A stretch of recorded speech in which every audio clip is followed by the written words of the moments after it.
반갑습니다. 네, 우리 같이 인사하실까요? 잘 오셨습니다. 네, 네, 여러분 잘 오셨습니다. 네, 네.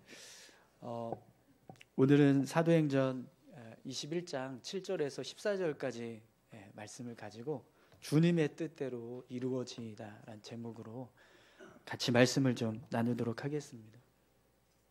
여러분, 우리 3월이 시작되는데요. 이 3월은 특별히 올해 3월은 부활절과 또 고난주간이 함께 이제 포함되어 있습니다. 보통 이제 4월 중에 저희가 부활절과 이제 고난주간을 맞이하는데 올해는 부활절이 좀 이른 이제 부활절이 돼서 3월달 3월 마지막 주간이 고난주간이 되고 마지막 이제 31일 주일이 부활주일로 그렇게 저희가 보내게 됩니다.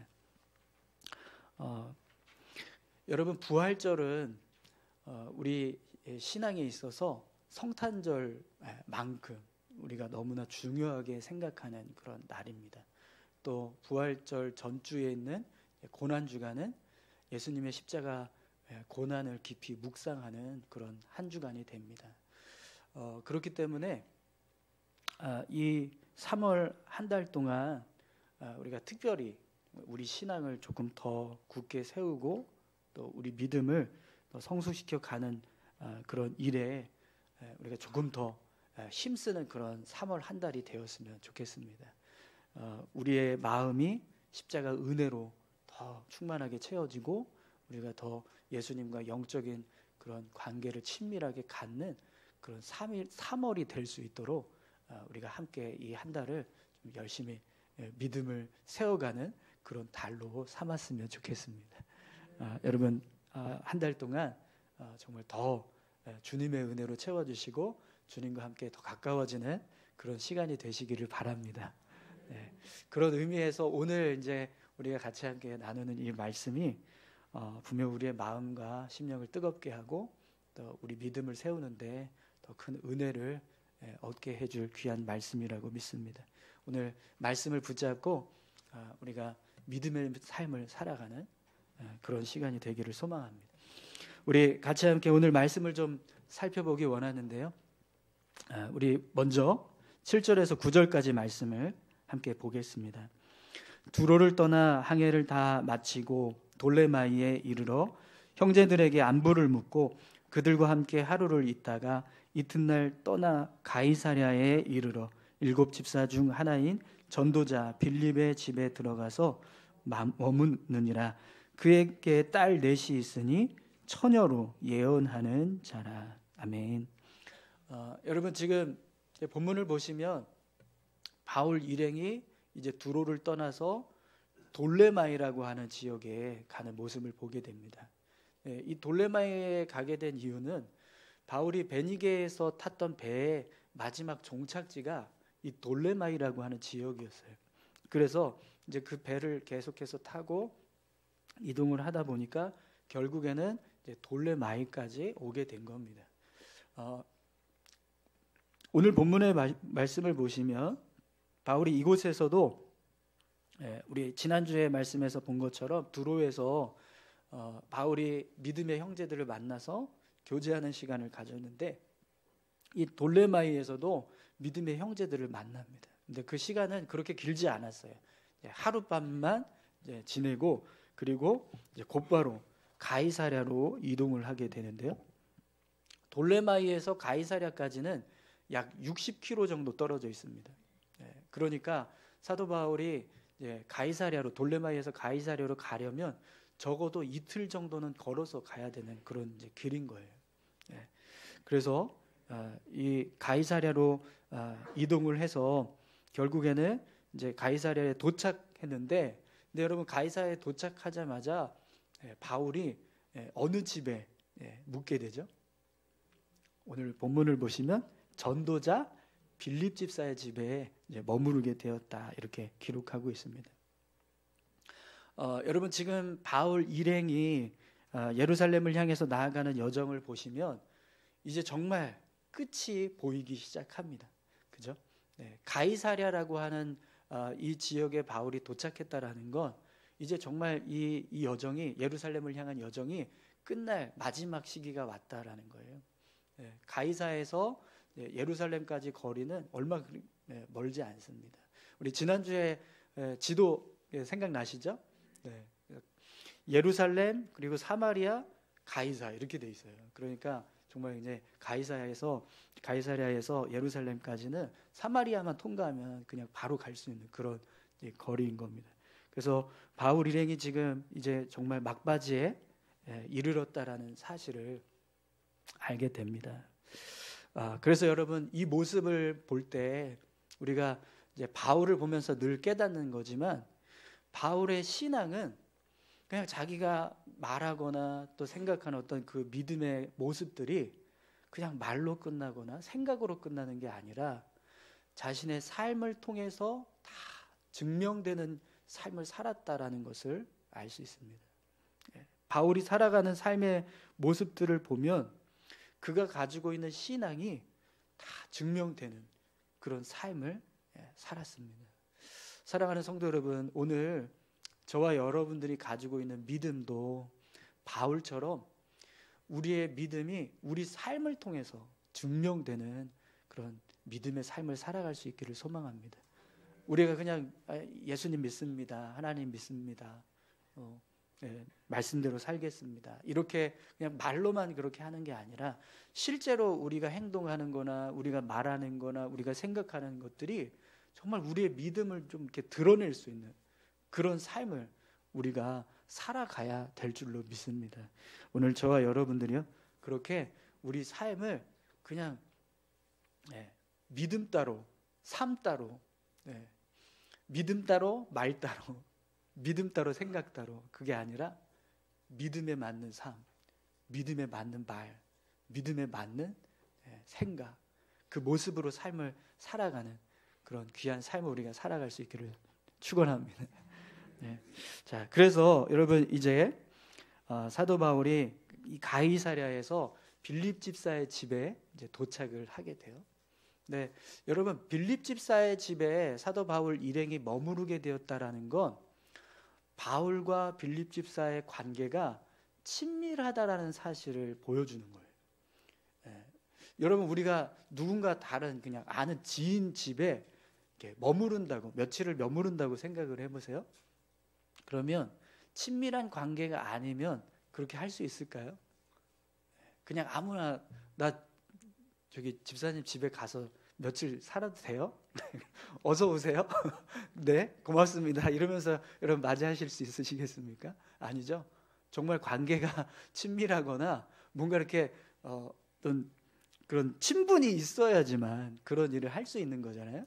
그러니까 지금 사도 바울이 빌립 집사 집에 가이사랴에 도착했을 때 곧바로 빌립 집사의 집에 가서 거기서 바울 일행이 머물렀다라는 건 그만큼 바울과 빌립 집사의 관계가 친밀하다라는 거예요. 그러지 않으면 이렇게 사실 집을 내어주고 바울 혼자 머무르는 것도 아니고 바울 일행이 지금 함께 머무르고 있는 건데, 그런 공간을 내어주고 며칠 동안 숙식을 제공하는 일을 하려면 그만큼 바울과 빌립 집사의 관계가 친밀해야 한다라는 겁니다.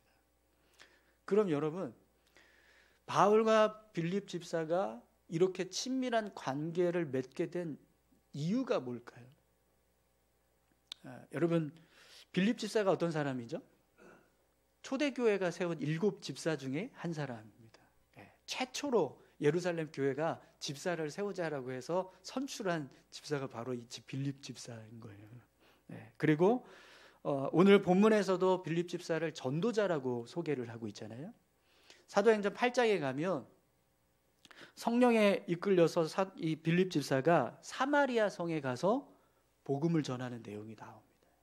예루살렘 교회 성도들 중에 최초로 사마리아 성에 들어가서 복음을 전한 사람이 바로 이 빌립 집사예요. 또 성령님이 광야로 가서 한 사람을 만나라라고 말씀하시는 걸 듣고 이 빌립 집사가 광야로 나아갑니다. 그랬더니 에디오피아 내시가 지나가는 것을 보고 그 에디오피아 내시에게 복음을 전하고 세례를 베풀었던 사람이 바로 이 빌립 집사입니다. 이 빌립 집사는요, 누구보다 열심히 예수 그리스도를 증거하는 삶을 살았던 전도자예요. 그리고 그가 복음을 전했던 사람들의 모습을 보면, 여러분, 사마리아 성 사람들이 어떤 사람들이죠? 유대인들이 개 취급하는 그런 사람들이었습니다. 그런데 그런 사람들을 향해서 이 빌립 집사는 복음을 전하는 일을 했어요. 또 에디오피아 내시도 이방인입니다. 그죠? 이방인에게 복음을 전하는 거 사실은 그 당시만 하더라도 굉장히 특별한 일이었거든요. 근데 빌립 집사가 그런 일을 했단 말이죠. 그런 이방인에게 복음을 전하는 일에 힘쓰려고 했던 이 빌립 집사 입장에서 봤을 때, 로마에 속한 그리스 지역과 소아시아 지역에 있는 이방인들에게 복음을 전하면서 헌신하고 있는 사도 바울의 모습을 볼 때 여러분 어떤 마음이 들었을까요? 내가 좀 더 친밀해졌으면 좋겠다. 이 사람과 더 가까워졌으면 좋겠다. 이런 마음이 들지 않았겠습니까? 그래서 이제 아마도 이제 빌립 집사와 바울이 이런 친밀한 관계를 맺을 수 있었던 계기가 언제냐면, 바울이 예루살렘으로 올라가서 이방인들을 위한 사역에 대해서 보고할 때, 그때 빌립 집사가 그의 이야기를 들으면서 이 사도 바울하고 더 친밀해졌으면 좋겠다. 이렇게 해서 관계를 맺기 시작한 거죠. 자, 그래서 여러분 이제 오늘 본문 말씀을 보면 그런 두 사람이 가이사랴에서 이제 만나게 됩니다.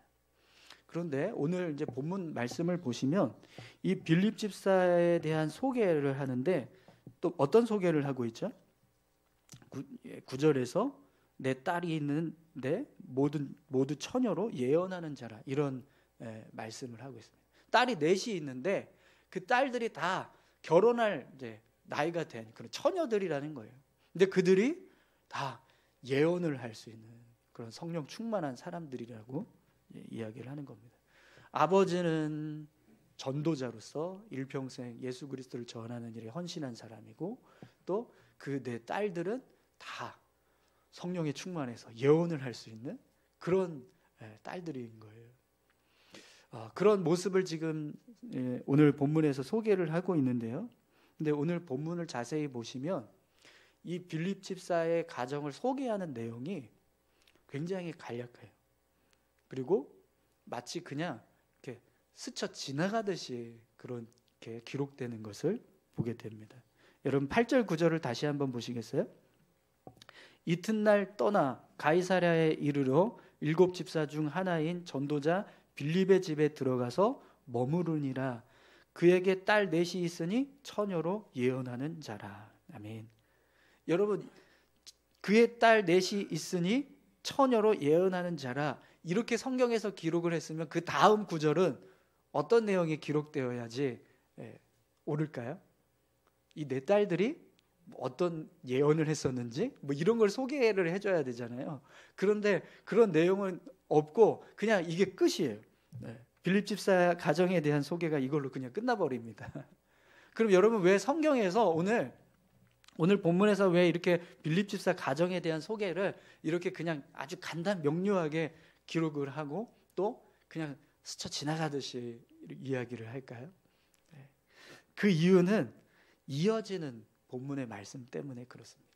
사실 오늘 본문의 말씀을 자세히 읽어보시면 무게 중심이 이 빌립 집사 가정에 있지 않고 그 이후에 나타나는 한 사람에게 집중되고 있다는 걸 알 수 있습니다. 여러분 10절 11절 말씀 함께 보겠습니다.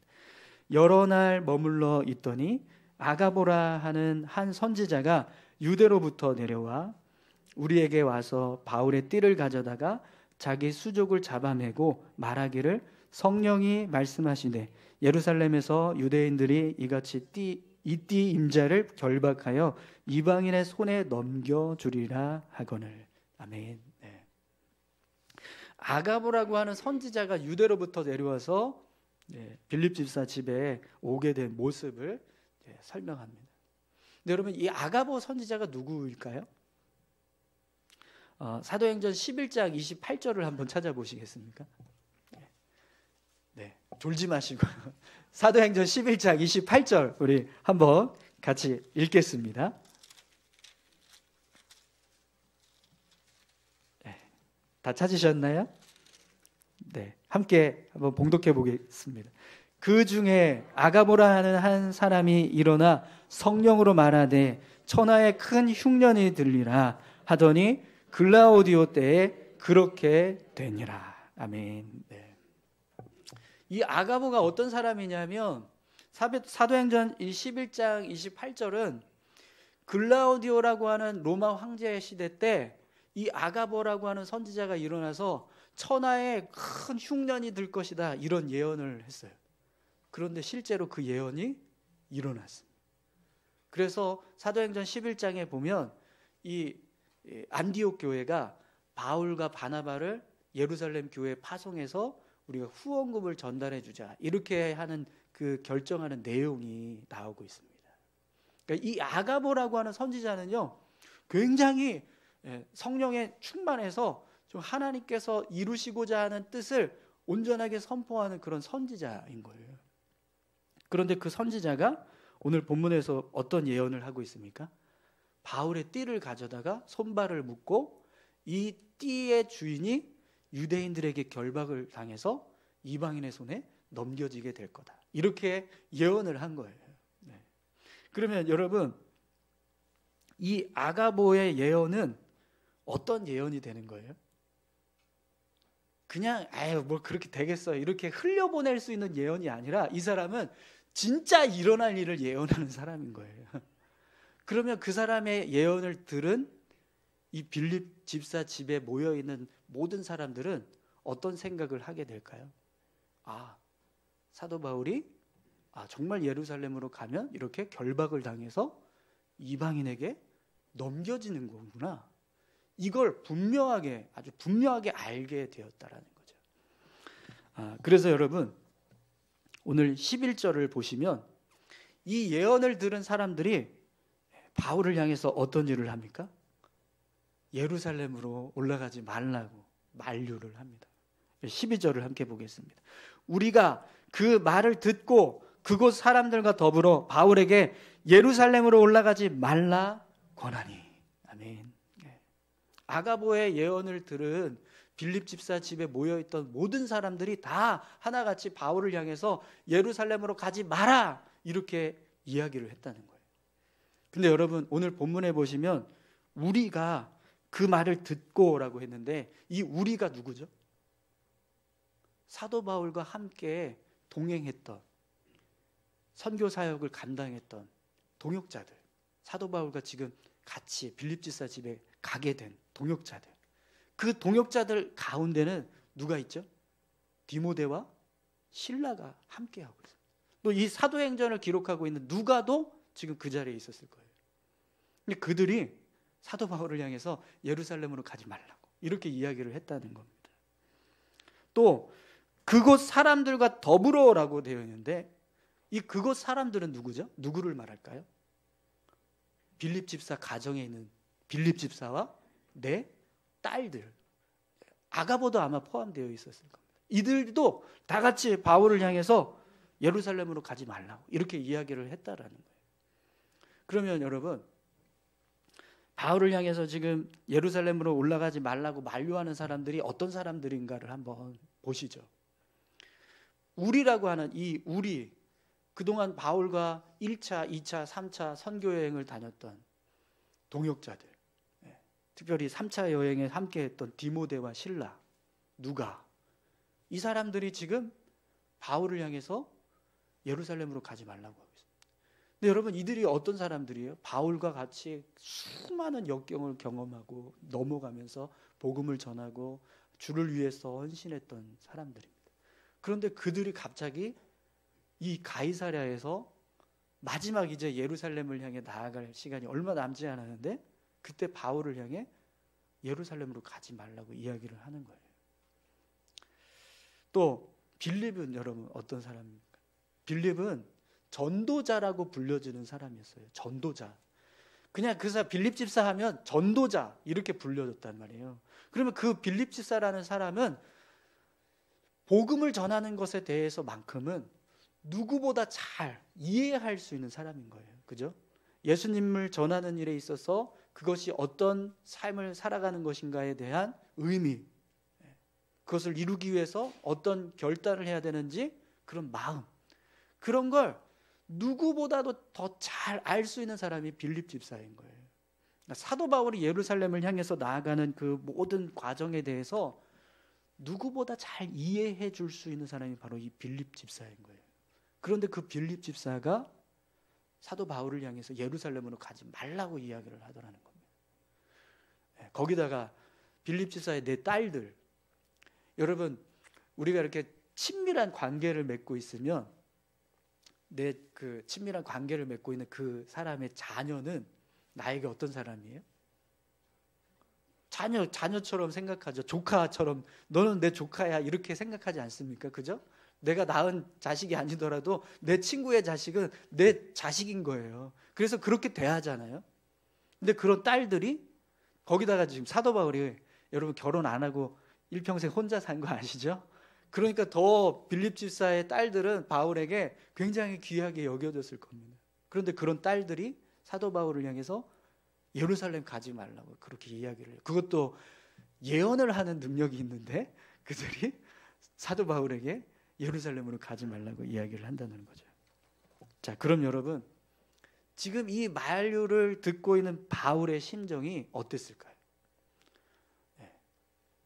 바울은요, 분명히 지금 자신을 향해서 예루살렘으로 가지 말라고 하는 사람들의 그 만류가 자기를 위한 일이라는 걸 알았을 겁니다.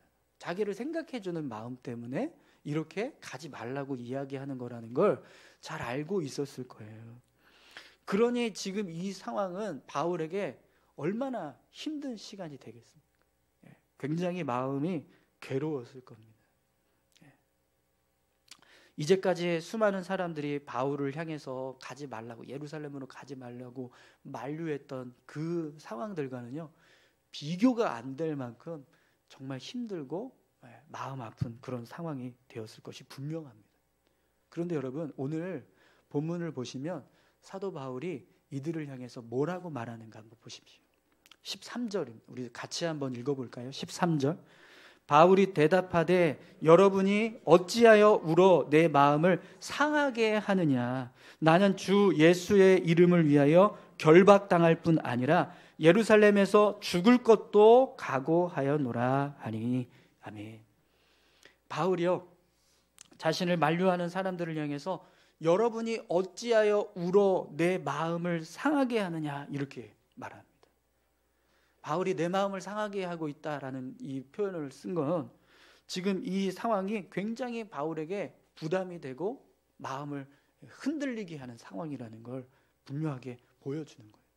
근데 여러분, 오늘 본문에서 사도 바울이 마음을 상하게 하느니라라고 할 때 이 상하다라고 하는 동사를 어떤 단어로 썼냐면 신드립 톤테스라고 하는 단어를 썼어요. 신드립 톤테스. 이 단어의 뜻이 뭐냐면 두들겨 부수다, 함께 깨트리다, 이런 뜻입니다. 그러니까 지금 사도 바울이 예루살렘으로 가지 말라고 만류하는 사람들을 향해서 뭐라고 이야기를 한 거냐면 여러분이 어찌하여 울며 내 마음을 두들겨 부수려고 하느냐, 여러분이 어찌하여 울어 내 마음을 함께 깨트리려고 하느냐, 이렇게 이야기를 했다라는 거예요. 그럼 여러분, 지금 사도 바울의 이 표현, 이 감정들을 이해하고 이 말씀을 다시 보면 지금 이 말씀은 그들을 향해서 사도 바울이 어떤 말을 하고 있는 거예요? 그냥 내 마음이 힘들다, 아프다, 이게 아니라 왜 여러분 내 마음을 이해하지 못하고 내 사명을 깨려고 하십니까? 내가 결심한 이 굳은 결심을 왜 합심해서 깨트리려고 하십니까? 이렇게 이야기했다라는 거예요. 이건 여러분 그냥 내 감정이 힘들다, 어렵다, 이게 아니라 자기를 향해서 예루살렘으로 가지 말라고 하는 저들을 향해 책망하고 있는 거예요. 지금 여러분들이 울면서 나에게 예루살렘으로 가지 말라고 하는 이 행동은 내 마음을 부수려고 하는 일입니다. 내 사명을 깨트리려고 하는 일입니다. 왜 그런 일을 하려고 하십니까? 이렇게 그들을 향해서 화를 내고 있는 모습이라는 거예요. 그러면서 사도 바울이요, 다시 한번 그곳에 있던 모든 사람들을 향해서 이렇게 담대하게 선포합니다. 나는 주 예수의 이름을 위하여 결박당할 뿐 아니라 예루살렘에서 죽을 것도 각오하였노라. 아멘. 사도 바울이 지금 예루살렘으로 가고 있는 이 모습은요, 그냥 단순하게 자기의 어떤 사역을 감당하기 위한 모습이 아니라 정말 생명을 걸고 주님을 위해서 헌신할 각오를 하고 예루살렘을 향해서 가고 있는 모습인 거예요. 자, 그러면 여러분, 이런 마음을 가지고 사도 바울이 예루살렘으로 가지 말라고 하는 사람들을 향해서 이렇게 왜 여러분들 내 마음을 깨트리려고 합니까? 라고 책망하는 말을 했을 때 그 말을 듣는 사람들은 어떤 마음이 들었을까요? 부끄러웠을 겁니다. 그렇지 않습니까? 사실은 내가 바울을 생각해 준다고 했는데 그게 오히려 사도 바울이 품고 있는 사명을 깨트리는 일이라고 그렇게 이야기를 하니 얼마나 부끄럽겠어요. 여러분, 올 초에 저희가 한 주간 이렇게 금식 기도했잖아요. 네, 우리 같이 금식하면서 기도하자고 그렇게 해서 한 주간 5일 동안 금식 기도를 했습니다.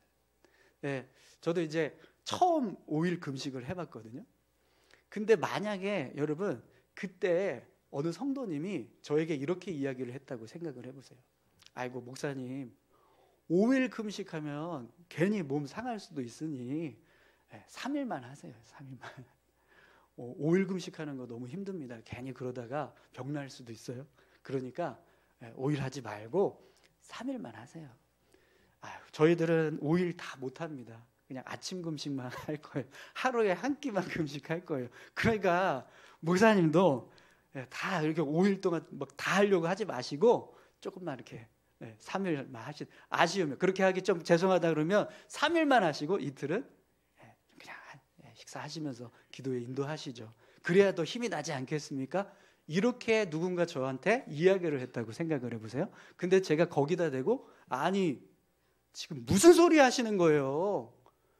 1년 초에 일주일 동안 금식하면서 우리가 기도하는 이유를 모르세요? 1년 동안 우리가 어떤 마음을 가지고 살아야 되는데 그걸 지금 이해도 못하시고 어떻게 지금 저한테 5일 금식하는 거 그것도 힘들다고 3일만 하고 그것도 안 되면 뭐 아침 금식 믿음이 있으신 겁니까? 제가 만약에 여러분 그렇게 그 성도님을 향해서 이야기했다면 어떻게 됐을까요? 아이고 내가 목사님 때문에 상처받았다고 나 교회 안 나오고 뭐 이러지 않겠습니까? 그죠? 네. 근데 지금 사도 바울이요 똑같이 한 거예요. 그 자리에 있던 모든 사람들을 향해서 똑같이 얘기했어요. 여러분 믿음이 뭔지는 아세요? 사명이 뭔지는 아세요? 하나님 앞에 헌신하는 게 뭔지는 아세요? 그러면서 지금 저한테 이렇게 가지 말라고 이야기하는 겁니까? 이렇게 이야기한 거예요. 그리고 그 이야기를 들었을 때 그 자리에 있는 모든 사람들이 어떤 마음이 들었을까요? 부끄럽지 않겠습니까? 부끄러워야 돼요. 부끄럽지 않다면 그게 이상한 거예요. 왜요? 이들은 누구보다 사도 바울이 주를 위해서 헌신했던 그 모습에 대해서 너무나 잘 아는 사람들이고 그들 자신조차도 하나님을 위해서 헌신하는 것이 무엇인지를 너무나 잘 아는 사람들입니다. 그런데 정작 그 상황이 이제 얼마 남지 않으니까 무슨 생각을 해요? 하나님의 뜻을 생각하기보다 인간적인 감정을 드러내고 자기들의 생각을 앞세우고 있는 거예요. 여러분 빌립을 한번 생각해 보십시오. 전도자라고 불리는 사람인데 사마리아에 가서 최초로 복음을 전했던 사람인데 에티오피아 내시한테 처음으로 이방인에게 복음을 전했던 사람인데 그 사람이 지금 예루살렘으로 가면 죽는다고 하니까 가지 말라고 이야기하는 그 모습이 이해가 되십니까? 어떻게 그런 마음을 가지고 그런 삶을 살았던 전도자가 사도 바울을 향해서 가지 말라고 이야기할 수 있겠어요? 그럼 여러분 왜 이런 상황이 벌어졌을까요? 왜 이런 예루살렘을 향해서 가지 말라고 하는 사도 바울을 향해서 만류하는 그런 상황이 벌어지게 되었을까요? 여러분 오늘 본문 말씀을 보니까요 그 이유를 알게 됩니다. 여러분 우리 14절 말씀을 한번 같이 읽어볼까요? 그가 권함을 받지 아니함으로 우리가 주의 뜻대로 이루어지이다 하고 그쳤노라. 아멘.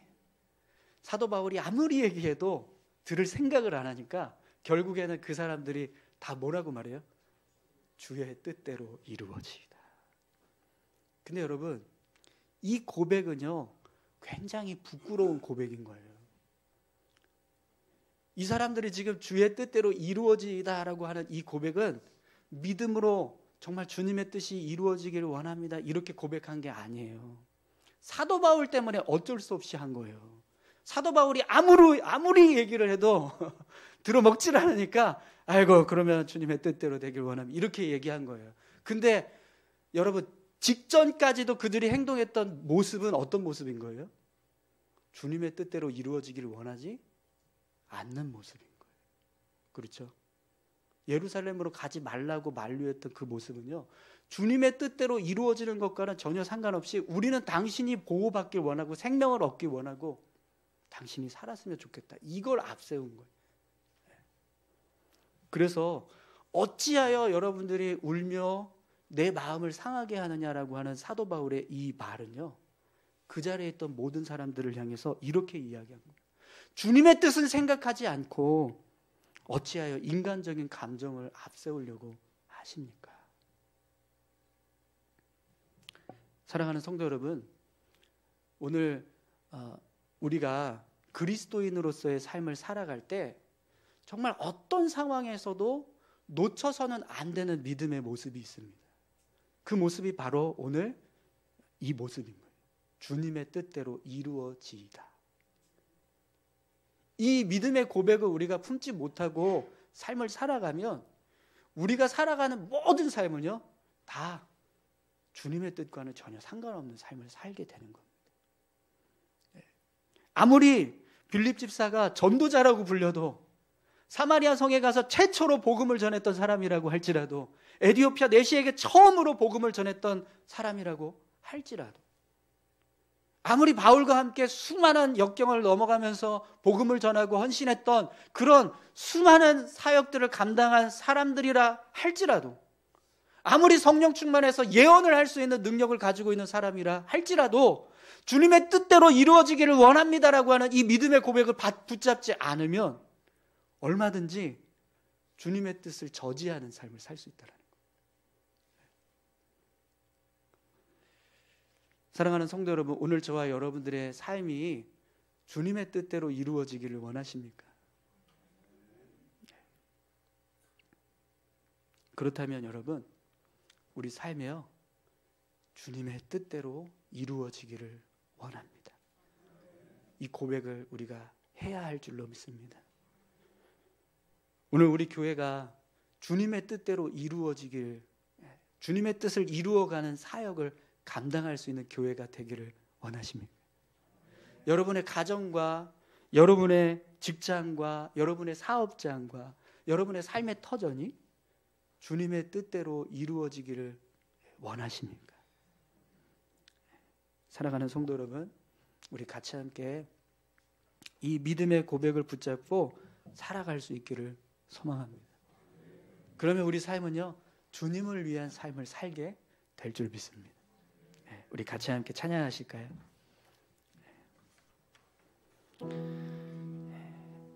주를 위한 이곳에라고 하는 찬양인데요, 우리가 예배 자리에 있어도요 우리 마음이 주님의 뜻대로 이루어지다라고 하는 이 믿음의 고백을 붙잡지 않으면 그 예배가 주님이 찾으시는 예배가 아니라는 겁니다. 그런데 하나님은 우리를 향해서 주님의 뜻대로 이루어지기를 원합니다 라고 고백하면서 하나님을 향해 나아가는 자를 찾으신다고 말씀합니다. 여러분, 우리 이 찬양하실 때 우리 믿음의 고백을 담아서 같이 함께 찬양했으면 좋겠습니다. 주를 위한 이곳에 예배하는 자들 중에 그가 자는 이 없어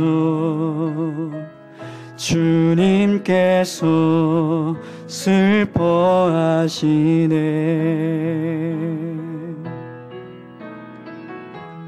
주님이 찾으시는 그 한 사람, 그의 배자. 내가 그 사람 되길 간절히 주께 예배하네. 다시 한번 고백할까요? 주를 위한 이곳에 예배하는 자들 중에 예배하는 자들 중에 그가 찾는 이 없어, 그가 찾는 이 없어. 주님께서 슬퍼하시네. 주님이 찾으시는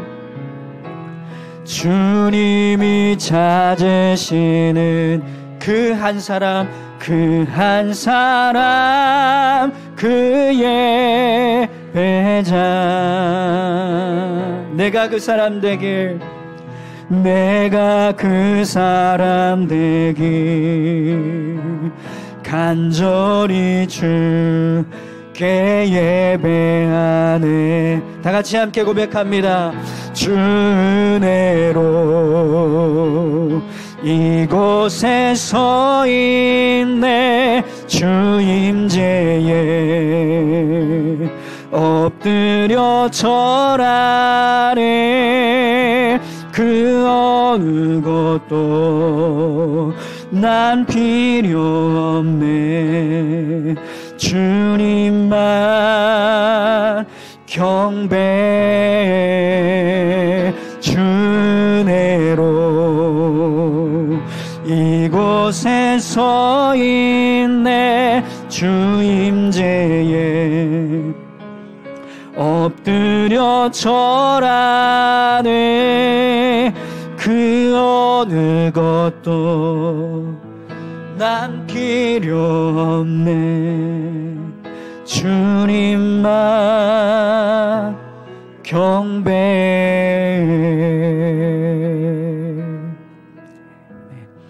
우리 같이 함께 기도하시겠습니다. 우리 함께 기도하실 때요, 주님의 뜻대로 이루어지기를 원합니다. 우리의 삶이 주님의 뜻대로 이루어지기를 원합니다. 우리의 가정이 주님의 뜻대로 세워지기를 원합니다. 우리의 사업장과 우리의 직장과 우리의 삶의 터전이 주님의 뜻대로 세워지기를 원합니다. 우리 교회가 주님의 뜻대로 세워지기를 원합니다. 우리 이렇게 같이 함께 고백하기를 원합니다. 함께 기도하시겠습니다. 하나님 아버지 감사합니다. 하나님, 우리의 삶이 주님의 뜻을 이루는 삶이 되기를 원합니다. 어떤 상황에서도 정말 하나님 우리의 마음과 우리의 감정을 앞세우지 않게 하시고 주님의 뜻을 이루기 위해 힘쓰는 우리 모두가 되게 도와주십시오. 사도 바울이 예루살렘을 목전에 두고 있습니다. 그런데 이제 와서 모든 동역자들이, 빌립 집사가, 모든 사람들이 사도 바울을 향해서 예루살렘으로 가지 말라고 이야기를 합니다. 그 말을 듣는 사도 바울의 마음이 얼마나 마음이 아팠겠습니까? 그럼에도 불구하고 사도 바울이 그들을 향해서 어찌하여 내 마음을 깨트리려고 하느냐, 어찌하여 내 사명을 무너뜨리려고 하느냐, 나는 주를 위해서 목숨을 걸고 예루살렘으로 가고 있다. 내가 죽을지언정 나는 예루살렘으로 갈 것이다. 담대히 선포합니다. 주님, 주님의 뜻을 이루는 사도 바울의 삶을 살아갈 수 있게 소망합니다. 우리를 붙들어 주시고 인도하여 주시옵소서.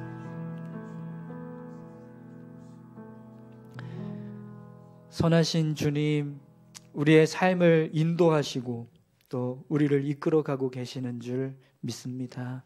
우리의 발걸음이 주님의 뜻을 이루는 귀한 발걸음 되게 하여 주옵소서. 우리의 삶이 주님의 뜻을 이루는 믿음의 삶이 되게 하여 주옵소서. 감사드리며 예수님의 이름으로 기도합니다. 아멘.